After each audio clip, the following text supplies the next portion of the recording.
Hi everyone, कैसे हैं आप सब लोग। आशा करते हैं कि आप सब लोग बहुत बढ़िया होंगे। हम पढ़ रहे हैं इनफाइनाइट सीरीज़।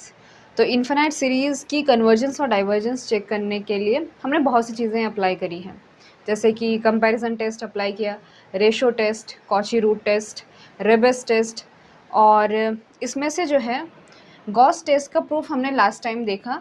और आज हम सॉल्व करने वाले हैं example based on De Morgan's and Bertrand's test, और सेकेंड है आपका गॉस टेस्ट।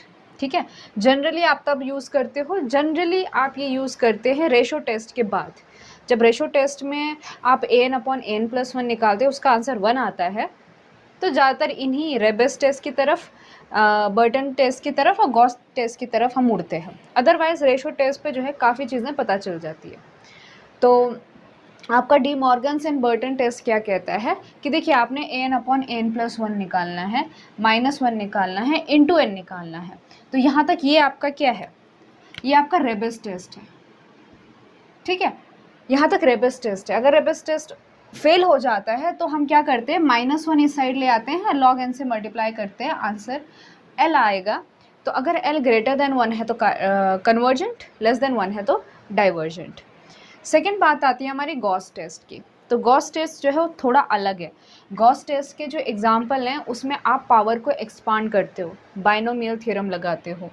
तो यहाँ पे आपका an/n+1 कितना आ जाता है, 1 + λ/n plus gamma n divide by n की पावर 1 + λ। कहने का मतलब ये है कि एक तरह की ऐसी सीरीज बनेगी 1 + λ/n प्लस यहाँ पे जो n की पावर है 1 से ज़्यादा होगी। आप यहीं पर थोड़ा सा दिमाग लगाएंगे तो हम 1 इधर क्या बना सकते हैं, इसका an/an+1 -1 ले सकते हैं, और फिर ये n कॉमन निकाल के इधर मल्टीप्लाई में n कर सकते हैं। यानी कि एक तरह से रेबस टेस्ट भी इसी में इंक्लूड हो जाता है। लेकिन हमें मालूम है कि अगर आपके पास ऐसा फॉर्म आता है और आपके पास ये लैम्डा है ना, तो आप इस लैम्डा को देखकर ही डायरेक्टली बता सकते हो कि कन्वर्ज करेगा या डाइवर्ज करेगा, और ये एक ऐसा टेस्ट है जो फेल नहीं होता। तो आप इस लैम्डा को देख के कह सकते हैं कि ये कन्वर्जेंट होगा अगर आपका लैम्डा ग्रेटर देन 1 होगा, और डाइवर्जेंट होगा if it is less than और इक्वल टू 1।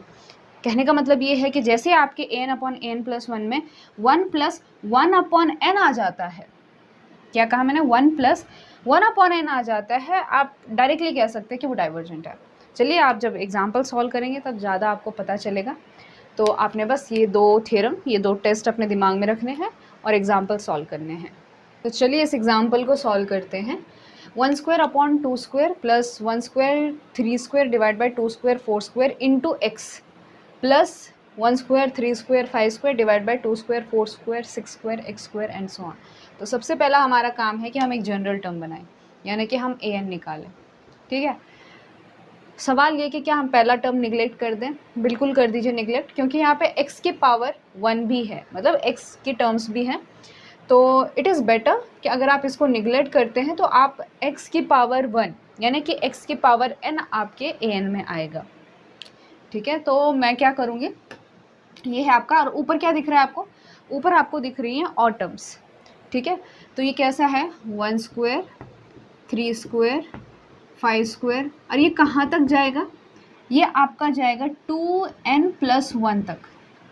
2n+1 कैसे, जब आपने n रखा 1, तो ये क्या था 1 × 3।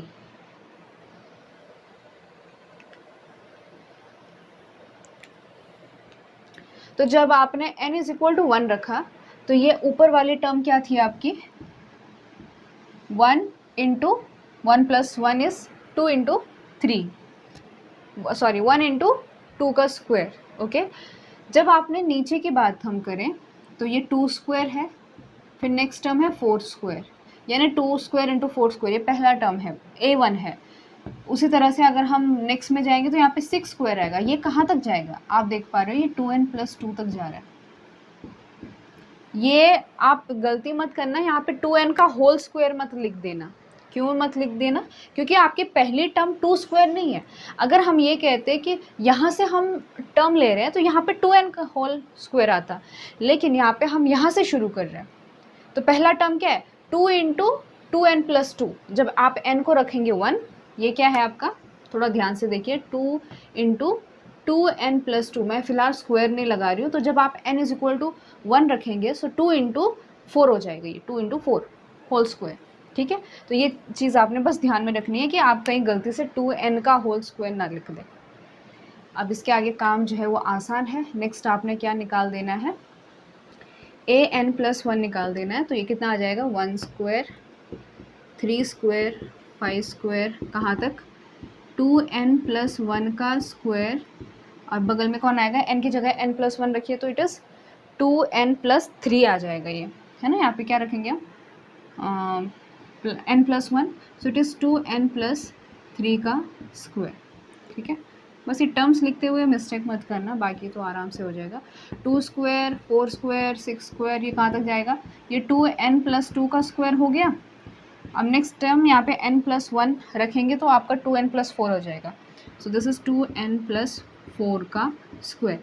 अब ध्यान से देखिए कि इनमें से कौन कौन सी टर्म्स जो हैं वो कैंसिल होंगे। अगर मैं निकालूंगी नेक्स्ट an+1, तो ये निकालने पर क्या आ जाएगा हमारा, देखिए यहाँ पे आपका जो है x की पावर n और यहाँ पे आपका x की पावर n+1 है। अब आप इन दोनों को डिवाइड करेंगे तो देखो ये 1 स्क्वायर से 2n+1 स्क्वायर, ये वाली टर्म तो क्या हो जाएंगी, कैंसिल हो जाएंगी। इन दोनों का ही रेशो निकालना होता है। और 2 से लेकर 2n+2, ये वाली टर्म्स भी क्या हो जाएंगी, कैंसिल हो जाएंगी, और ये ऊपर चला जाएगा। यानी कि आपके पास ऊपर क्या आ जाएगा, 2n+4 का स्क्वायर डिवाइड बाय 2n+3 का स्क्वायर। मैं आपको पहला एग्जाम्पल थोड़ा विस्तार से बताऊंगी, फिर नेक्स्ट एग्जाम्पल आप जो है वो आराम से कर देना। सो x का पावर 1 हो जाएगा। ठीक है, अब इस पे क्या लगा देते हैं हम, limit n tends to infinity, और आपको मालूम है कि किसको टेंड करेगा, ये 1/x को टेंड करेगा। सिंपल सा है कि यहाँ से आप n कॉमन निकाल दीजिए तो ये हो जाएगा आपका n² डिवाइड बाय n², अंदर बचेगा 2 + 4/n का स्क्वायर डिवाइड बाय 2 + 3/n का square into 1/x as limit n tends to infinity. ये दोनों कैंसिल हो गए, ये हो जाएगा 2/2 1, सो इट इज़ 1/x। अब आपका लिमिट कितना आ गया, 1/x आ गया है। तो आप कौन सा टेस्ट लगा सकते हैं यहाँ पे, रेबेस टेस्ट लगा सकते हैं। तो रेबेस टेस्ट क्या कहता है कि अगर आपका 1/x जो है वो ग्रेटर देन 1 हुआ तो कन्वर्ज करेगा, यानी कि आपका x जो है वो लेस देन 1 हुआ तो वो कन्वर्ज करेगा। और अगर आपका 1/x जो है वो लेस देन 1 हुआ, कहने का मतलब ये है कि x जो है वो ग्रेटर देन 1 हुआ तो डाइवर्ज करेगा। क्वेश्चन कहाँ पे आएगा, क्वेश्चन तब आएगा जब आपका x इज इक्वल टू कितना हो जाएगा, 1 हो जाएगा। उस केस में आपका an/n+1 का लिमिट, उस केस में limit n tends to infinity an divide by an+1, ये कितना आ जाएगा, 1 आ जाएगा। और जहाँ पे आपका रेबेस टेस्ट क्या हो जाता है, फेल हो जाता है। अब सवाल है कि अब यहाँ पे क्या लगाएं, गॉस लगाएं, बर्टन्स लगाएं, क्या लगाएं, लेट्स सी। तो जब आपका x इज इक्वल टू 1 है उस केस में क्या होगा देखते हैं। ये दिखने में बड़ा ही खाली कैलकुलेशन दिख रहा है, बहुत ही आसान चीज़ है ये। हाँ, तो हमने जो है रेशो टेस्ट अप्लाई किया, तो रेशो टेस्ट जो है वो x इज इक्वल टू 1 पे क्या हो गया है, फेल हो चुका है। सो x इज इक्वल टू 1 पे क्या हो गया, फेल हो गया। फिर ज़्यादातर हम ट्राई करते हैं कि हम किसकी तरफ जाते हैं, रेबेस टेस्ट की तरफ जाते हैं। तो चलिए रेबेस टेस्ट की तरफ चलते हैं। तो आपका क्या है, an/n+1 is equal to 2n+4 whole square 2n+3 whole square. ठीक है, अब आपको एक चीज़ बता दूं मैं कि जब आप प्रैक्टिस करेंगे तब आपको पता चलेगा कि आपको कई बार रेबेस टेस्ट की तरफ जाने की ज़रूरत नहीं पड़ती है। आप यहीं पर जो है ना गॉस का थ्योरम भी लगा सकते हो, गॉस टेस्ट भी लगा सकते हो, उससे आपकी समय की बचत होगी। अगर आपको एक्सपांशन करना अच्छा लगता है या फिर अच्छे से आता है, वो आपके थोड़े स्टेप कम कर देता है, तो आप यहीं पे गॉस लगा सकते हैं। लेकिन फ़िलहाल मैं आपको जो है डी मॉर्गन्स लॉ ये कैसे सॉल्व करना है वो बता रही हूँ, इसीलिए आपको जो है रेबेस टेस्ट फॉलो करना पड़ेगा। ठीक है, तो सबसे पहले रेशो टेस्ट, उसके बाद हम चलते हैं रेबेस टेस्ट की तरफ। ये कैसे करना है ये मैं आपको नेक्स्ट एग्जाम्पल में बताऊँगी। तो रेबेस टेस्ट के लिए मैंने पहले तो यहाँ पे क्या था आपका 1/x मल्टीप्लाई में था, x इज इक्वल टू 1 होने पर हमारा an/n+1 कितना हो गया, 2n+4 whole square 2n+3 whole square. मैंने बस इसको खोल दिया है। So it is 4n² + 16n + 16 divide by 4n² + 12n + 9। ठीक है। फिर हमको क्या चाहिए होता है, हमको रेबिस टेस्ट में ये वाली टर्म चाहिए होती है, n into an upon an plus 1 minus 1। ठीक है, ये किस में चाहिए होता है हमको, रेबिस टेस्ट में चाहिए होता है। सो मुझे क्या करना पड़ेगा, इस an अपॉन an प्लस 1 में से -1 करना पड़ेगा। तो मैंने क्या कर दिया, यहाँ पे -1 कर दिया, यहाँ पे भी -1 और यहाँ पे भी -1। बस कैलकुलेशन है। अब आपने सिंपली जो है डिनोमिनेटर सेम कर देने, कैलकुलेशन कर देना है, तो आपके पास आएगा 4n plus 7 divide by 4n square plus 12n plus 9। अब मैं क्या करती हूँ कि मुझे यहाँ पे ये n जो है मल्टीप्लाई में लाना है इसके, तो यहाँ से मैं कैसे लाऊंगी, जब मैं यहाँ से n कॉमन निकालूंगी। ठीक है, सो ऊपर से मैं n कॉमन निकालती हूँ और नीचे से n स्क्वायर कॉमन निकालती हूँ। इसका हाईएस्ट टर्म जो है वो n स्क्वायर है। तो ऊपर क्या बचेगा, 4 प्लस 7 बाई n, नीचे बचेगा आपका n स्क्वायर, बाहर निकालोगे तो अंदर बचेगा 4 plus 12 by n plus n by n square. तो एक n तो कैंसिल हो जाएगा और आपके पास 1 अपॉन n बचेगा, जो यहाँ जाके मल्टीप्लाई में आ चुका है। तो ये किसके बराबर हो गया, 4 plus 7 by n 4 plus 12 by n plus 9 by n square. ठीक है, अब हम इस पे लगाएंगे limit as n tends to infinity. जब आप limit n tends to infinity करोगे तो ये 0 हो जाएगा, ये 0 हो जाएगा, ये 0 हो जाएगा, आपका आ जाएगा 4/4। ठीक है, आपका आ जाएगा 4/4 विच इज़ इक्वल टू 1। और रेबेस टेस्ट जो है फिर से x इज इक्वल टू 1 पे क्या हो जाता है, फेल हो जाता है। सो x इज इक्वल टू 1 पे ये वापस से क्या हो गया है, फेल हो गया है।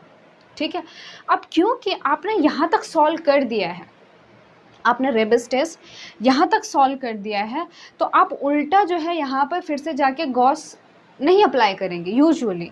तो हम क्या करते हैं, हम यहीं पर देखते हैं कि भाई अगर मैंने इतना निकाल ही दिया है तो बस अब -1 ही तो करना है, log n से मल्टीप्लाई ही तो करना है इस चीज़ को। इसीलिए हम जो नेक्स्ट करते हैं रेबेस के बाद, वो करते हैं अपना ये De Morgan's, Bertrand's and De Morgan's. ठीक है, मैं फिलहाल डी मॉर्गन्स कहूँगी इसको, De Morgan's test, De Morgan's test. तो ये आपका तब यूज़फुल है जब आपने रेबेस टेस्ट अप्लाई कर दिया है, बिकॉज आपने इतना रेबेस टेस्ट में निकाला होता है। तो डी मॉर्गन्स में क्या होता है कि आपने जो रेबेस टेस्ट निकाली है उसमें से -1 कर देना होता है। तो हमारे पास ये आया था, है ना, इसमें से हम क्या करेंगे, -1 कर देंगे। सो 4 plus 7 by 9 divide by 4 plus 12 by 9 plus 9 by n square -1। इसको आप फिर से सॉल्व करेंगे तो आपके पास बनेगा ये मैं आपको सॉल्व करके नहीं दे रही हूँ बिकॉज ये हायर मैथमेटिक्स है, इतना आप कर सकते हैं। सो -5 by n minus n by n square, 9 by n square, 4 plus 12 by n plus 9 by n square, इतना हो चुका है ये। अब हमको क्या चाहिए होता है कि डी मॉर्गन्स में log n से मल्टीप्लाई, हमको ये वाली चीज़ चाहिए होती है।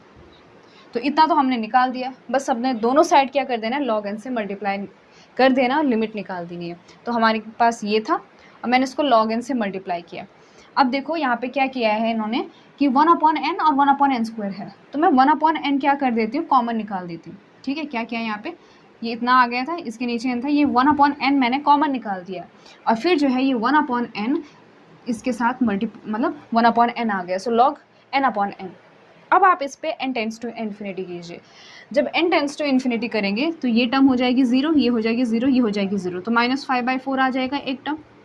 और log n upon n infinity by infinity वाला केस आ जाएगा, आप एल हॉस्पिटल रूल लगा दोगे तो तब आपका 1 अपॉन n आ जाएगा। So limit n tends to infinity 1 upon n tends to 0 and therefore it is 0 and the final answer is 0। 0 आपका क्या है, लेस देन 1 है। और आपका डी मॉर्गन्स लॉ क्या कहता है, जब आपका लिमिट लेस देन 1 है तो उस केस में आपका क्या हो जाएगा, डाइवर्जेंट हो जाएगा। ठीक है, तो मैं इस एक क्वेश्चन में आपको मल्टीपल चीज़ें बता रही हूँ। जो आपने सबसे पहले रेशो टेस्ट निकालनी है, ठीक है, उसके बाद अगर यहाँ पे निकालना आसान है तो आप गॉस टेस्ट लगा दीजिए, नहीं है तो रेबेस टेस्ट लगा दीजिए। रेबेस टेस्ट पे अगर x इज इक्वल टू 1 पे फेल होता है तो आप डी मॉर्गन्स लगा दीजिए, क्योंकि बस -1 और log n से मल्टीप्लाई ही करना होता है। ठीक है, तो ये था आपका फर्स्ट एग्जाम्पल जिसने आपको पूरा ओवरव्यू दिया है कि किस तरह से सॉल्व करना है। अब एक एग्जाम्पल देखते हैं जो फर्स्ट एग्जाम्पल से एकदम सिमिलर है, लेकिन वो हम सॉल्व करेंगे by Gauss theorem, Gauss test. तो सबसे पहले आप ध्यान से एग्जाम्पल को ऑब्जर्व करेंगे। यहाँ पे है 1 का पावर p प्लस 1/2 का पावर p, 1 इंटू 3/2/4 का पावर p, 1 3 5, मतलब ऊपर और नीचे इवन, और उनका पावर p है। ठीक है, अगर आप इससे पिछले वाला एग्जाम्पल ऑब्जर्व करेंगे तो वो भी कुछ ऐसा ही था, ऊपर ऑड था, नीचे इवन था, उनके साथ एक्स भी मल्टीप्लाई में थे। यहाँ पे आप ये कह सकते हो कि एक ऐसा एग्जाम्पल है जहाँ पे ये कह रहा है कि x इज इक्वल टू 1 है, लेकिन थोड़ा सा आप दिमाग लगाएंगे तो इन्होंने x नहीं लिखा है बिकॉज यहाँ पे p ऑलरेडी है, और अभी तक हमने ऐसा एग्जाम्पल सॉल्व नहीं करा है जहाँ पे हमने x के लिए भी सॉल्व करा हो और p के लिए भी सॉल्व किया हो, क्योंकि ज़्यादातर या तो x पर आप कन्वर्जन डाइवर्जन बताते हैं या तो p पर बताते हैं, ठीक है। तो यहाँ पे p जो है ऑलरेडी एक वेरिएबल का काम कर रहा है, सो उन्होंने जो है x इज इक्वल टू 1 को सिंपल रखा है, और उसमें जो है p आपने पिछले वाले एग्जाम्पल में p जो है वो 2 का काम कर रहा था और x वहाँ पे वेरिएबल था, ठीक है। अब अगर उस पर हम बर्टन्स डी मॉर्गन्स टेस्ट लगा सकते हैं तो क्या यहाँ पे लगा सकते हैं, थोड़ा चेक कीजिए। तो सबसे पहले हम इस एग्जाम्पल की शुरुआत करते हैं। तो सबसे पहले हम क्या करेंगे, एक जनरल टर्म बनाएंगे, फिर से वही बात, इसको हम छुपा देंगे क्योंकि हम चाहते हैं कि आपका जो है ऊपर वाला कहाँ से शुरू हो, 1 से शुरू हो, बढ़िया लगता है। So first is 1 into 3 into 5 into 2n-1 तक जाएगा, पिछले वाला 2n+1 तक था शायद, बिकॉज वहाँ पे 3 से शुरुआत हो रही थी, ठीक है। सो ये 1 से शुरुआत हो रहा है, तो अगर आप n इज इक्वल टू 1 रखेंगे तो सबसे छोटा ऑड नंबर क्या बनेगा, 2-1 इज़ 1, ठीक है। सो ये 2n-1 है, और डिनोमिनेटर में साफ दिख रहा है 2 एकम 2, 2 दूनी 4, 2 तीन 6, सो 2n बन रहा है, so it is up to 2n। तो ये आपका an हो गया, ऊपर जो है ऑड नंबर्स की मल्टीप्लिकेशन, नीचे इवन नंबर्स की multiplication to the power p। अब इसकी कन्वर्जेंस और डाइवर्जेंस डिपेंड करेगी p पर। अब हमको निकालना है an+1, कुछ भी हो, अगर आपका कॉची रूट टेस्ट काम करता है तो आप डायरेक्टली उसे लगा दें, अदरवाइज रेशो टेस्ट ही लगाना है जब टेस्ट की बारी आती है। तो an+1 निकाल देंगे तो ये ऊपर क्या बनेगा, 1 से लेकर 2n-1 तक तो वही रहेगा, ये बन जाएगा 2n+1, और नीचे हो जाएगा 2n से लेकर 2n+2 तक। चलिए अब हम निकालेंगे an/an+1। अब इसमें क्या हो जाएगा, ये 1 से लेकर 2n-1 तक की टर्म कैंसिल हो जाएगी, 2 से लेकर 2n+1 तक की टर्म कैंसिल हो जाएगा, और यही चीज़ उल्टा होके यहाँ पे लिख जाएगा 2n+2 का पावर p, 2n+1 का पावर p। अब थोड़ा सा ध्यान दीजिए इस बात को कि अगर यहाँ पे p होता फिक्स्ड, जैसे पिछले वाले एग्जाम्पल में था, जैसे वहाँ पे 2 था, वहाँ पे 2 था ना, ये 2 स्क्वायर था, तो हमने स्क्वायर को खोल दिया था फिर -1 किया था, लेकिन यहाँ पे है पावर p, तो ये डिफ़िकल्ट है। आपको p मालूम ही नहीं है तो आप एक्सपांशन कैसे करोगे, वो मुश्किल हो जाएगा, है ना। अगर आप यहाँ पे ये लगा के करते भी हो तो वो मुश्किल हो जाएगा, इसलिए हम यहाँ पे क्या लगाएंगे, गॉस लगाएंगे, क्योंकि हम इसको जो है ऐसा कन्वर्ट कर सकते हैं और इसका एक्सपांशन लिख सकते हैं। यहाँ पे सीधा सीधा 2 होता तो हम स्क्वायर का लगाते, क्यूब होता तो क्यूब का लगाते, ठीक है, फिर -1 कर लेते, उतनी लंबी कैलकुलेशन बोलने वाली बात है। लेकिन यहाँ पे टू द पावर p है, इसलिए स्मार्ट वर्क ये है कि आप यहाँ से 2n+ बाहर निकालो, ये 2n बाहर निकालो, इसको 1+ सम नंबर की टर्म्स में लिखो ताकि हम इस पर एक्सपांशन का फॉर्मूला लगा सकें। तो यहाँ से जो है हमने ऑब्वियसली 2n बाहर निकाल दिया है, दिस इज़, तो 2n की पावर p यहाँ से बाहर निकली है, और यहाँ से भी 2n की पावर p बाहर निकली है, ठीक है। अंदर क्या बचेगा, 2/2n यानी कि 1/n, और यहाँ पे तो 1 ही है तो 1/2n की पावर p, तो ये हो गया आपका कैंसिल। तो आपके पास क्या बन गया, 1+1/n divide by 1+1/2n whole to the power p। अब आप क्या कर सकते हैं कि एक बार इस पर limit n tends to infinity करेंगे, ठीक है। जब limit n tends to infinity करेंगे तो 1/1 का पावर p जो है 1 क्या हो गया, रेशो टेस्ट फेल हो गया है। तो यहाँ से अब हम बात करेंगे गॉस टेस्ट की। अब यहाँ पे हम रेबेस टेस्ट क्यों नहीं लगा रहे हैं, उसका रीज़न मैंने अभी बता दिया, because you can't do the calculation and -1, वो डिफ़िकल्ट है। सो गॉस टेस्ट लगाने की हम कोशिश करेंगे। तो गॉस टेस्ट में क्या होता है, एक्सपांशन होता है। सो 1+1/n का पावर p, और ये क्या है 1+1/2n का पावर -p, बस अब जस्ट फॉर्मूला लगा देना है। सो 1+1/n का पावर p कितना हो जाएगा, 1+p/n + p × p-1/2 factorial n² and so on, जहाँ तक n² तक ही जाएंगे, क्योंकि हमें मालूम है उसके बाद हायर ऑर्डर्स कैंसिल हो जाते हैं, n टेंड्स टू इन्फिनिटी करेंगे तो 0 हो जाते हैं। -p के केस में क्या आ जाएगा, आपका अल्टरनेट प्लस माइनस साइन आ जाएगा, और यहाँ पे 2n है, सो p/2n है, ये 2n का होल स्क्वायर, p × p + 1, ठीक है। और अब इन दोनों को मल्टीप्लाई करेंगे, और सारा मल्टीप्लाई करने की ज़रूरत नहीं है, जो हमें इंपॉर्टेंट चीज़ चाहिए, जैसे कि 1 इंटू 1 तो 1 आ गया, उसके बाद p plus p by n into 1 तो p बाई एन, उसके बाद ये minus p by 2n into 1 यानी कि माइनस p बाई एन। और फिर जो n स्क्वायर वाले टर्म है उनको हम एक ही बार में लिखेंगे कि ये o मतलब higher order of 1 by n की पावर 1 प्लस डेल्टा, यानी कि यहाँ पे जो है n की हायर पावर्स है, तो इनको मैंने एक ही टाइम पे लिख दिया, क्योंकि मल्टीप्लाई करके कोई आंसर मतलब फ़ायदा नहीं है। सो हमें ये दो इम्पॉर्टेंट चीज़ जो n की पावर 1 है उनका मल्टीप्लिकेशन अच्छे से लिखना आना चाहिए, और ये 1 का आना चाहिए। तो ये आ जाएगा 1 प्लस, अब देखो p बाई एन माइनस उसका आधा है तो p बाई 2n प्लस 0। अब देखो इस p बाई 2n का मतलब क्या है, it is p upon 2 by n, p upon 2 by n, ठीक है। तो यहाँ पे ये आपका क्या हो गया, आपका लैम्बडा जो है वो क्या आ गया, p बाई 2 आ गया। तो ये इस फॉर्म में आ गया a n divide by a n plus 1, limit n tends to infinity, obviously ये किस फॉर्म में आ गया, 1 plus lambda by n plus higher order of 1 upon n की power 1 plus delta. So simple. यहाँ पे लैम्बडा कितना आ गया है, p बाई 2, बस गॉस थ्योरम लगा दीजिए, गॉस टेस्ट लगा दीजिए, सॉरी। सो p बाई 2 जो है अगर ग्रेटर देन 1 हुआ तो कन्वर्जेंट। कहने का मतलब ये है कि अगर p जो है वो 2 से बड़ा होता है तो ये जो सीरीज़ है ना ये कन्वर्ज करेगी, और अगर p जो है वो 2 या फिर 2 से छोटा होता है तो ये डाइवर्ज करेगी। तो इस तरह से आपने जो है गॉस का टेस्ट लगा देना है। गॉस के टेस्ट में बस ये है कि एक्सपांड करना होता है और कंपैरिजन करना होता है। बाकी मतलब जो स्टूडेंट अभी नए नए हैं उनके लिए हो सकता है जब वो फर्स्ट टाइम इस चीज़ को देखते हैं उनको लगता है क्या हो रहा है, लेकिन जब आप प्रैक्टिस करेंगे तो आपको लगेगा कि भाई गॉस टेस्ट बहुत अच्छा टेस्ट है। चलिए आज के लेक्चर का लास्ट एग्जाम्पल ले रही हूँ मैं। ये एग्जाम्पल बहुत लंबे से हैं, लेकिन ये एग्जाम्पल जो है ऐसा है कि अगर आप एक को अच्छे से समझ लेते हैं तो आपको पैटर्न समझ में आ जाता है। तो ये एक ऐसा एग्जाम्पल है जिसको देखकर स्टूडेंट घबरा जाता है पहली दफ़ा में कि भाई ये है क्या, क्योंकि इसमें अल्फ़ा बीटा गामा एक्स ऐसे 4 चीज़ें प्लस नंबर्स भी हैं। तो जब तक नंबर्स होते हैं हमको लगता है कि अच्छा ये पैटर्न बन रहा है, और जैसे ही अल्फ़ा बीटा गामा आ गया है तो इनको देख के थोड़ी सी डर लगती है, लेकिन डरने की ज़रूरत नहीं है, बिकॉज इसमें पैटर्न बन रहे हैं। देखो ये अल्फ़ा है, सिर्फ अल्फ़ा को देखिए, अल्फ़ा है, फिर alpha into alpha plus 1, alpha plus 2, तो आपको मालूम है ये कहाँ तक जाएगा, शुरू कहाँ से हो रहा है, ये शुरू हो रहा है आपका अल्फ़ा से। फिर सेकेंड टर्म में आपका अल्फ़ा प्लस 1 है, सेकेंड टर्म में जब आपका एक्स स्क्वायर है तो वहाँ पे प्लस 1 है, जब आपका क्यूब है तो वहाँ पे प्लस 2 है, तो कहाँ तक जाएगा ये n-1 तक जाएगा, यानी कि alpha into alpha plus 1 up to alpha plus n-1। Same to same आपका b है, b इंटू बीटा प्लस 1 कहाँ तक जाएगा ये बीटा प्लस n-1। तो ऊपर का पैटर्न आपको समझ में आ गया। ऑब्वियसली हम पहली टर्म को क्या करेंगे, निगलेक्ट कर देंगे, इसको हम निगलेक्ट कर देंगे बेचारे को, बिकॉज इसका फ़िलहाल कोई यूज़ नहीं है।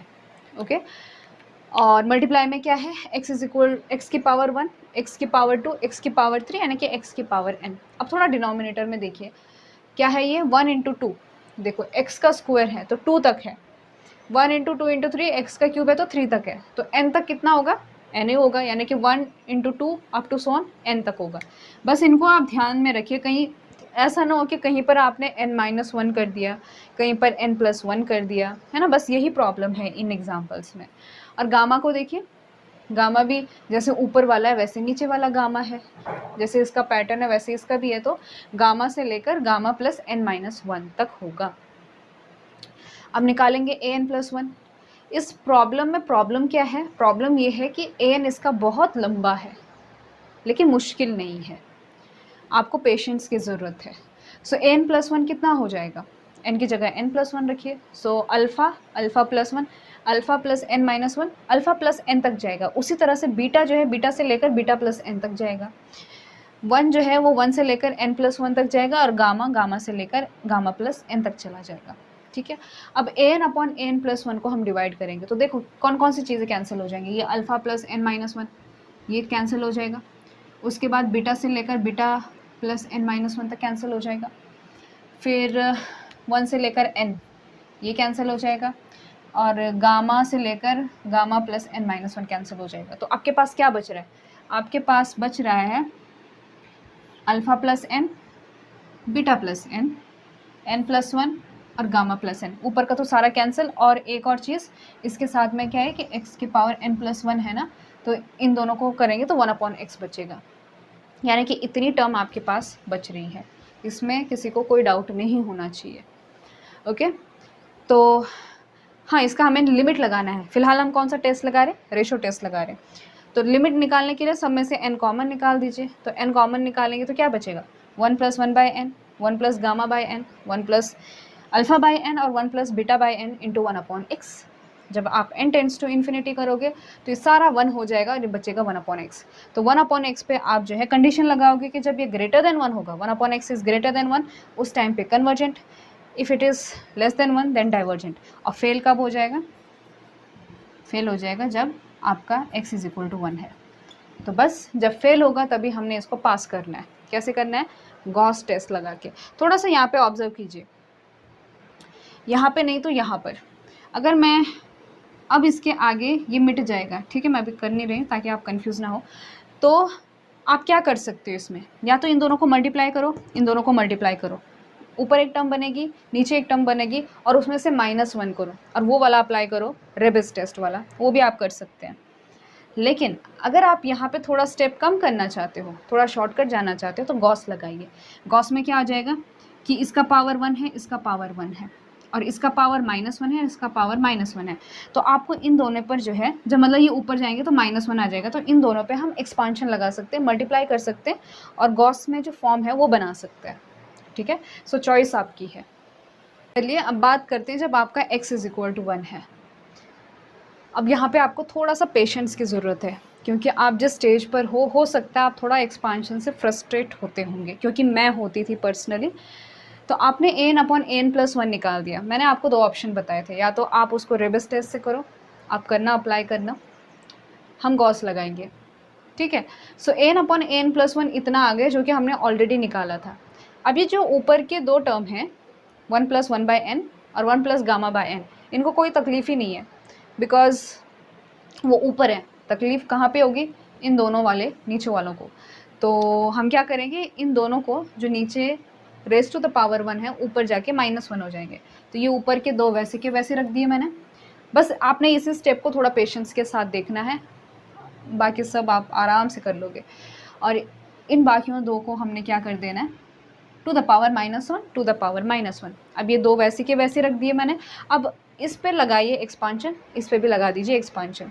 तो 1 + x, 1 + 1/x जो भी ले लीजिए, उसका रेज़ टू द पावर -1 कितना होगा?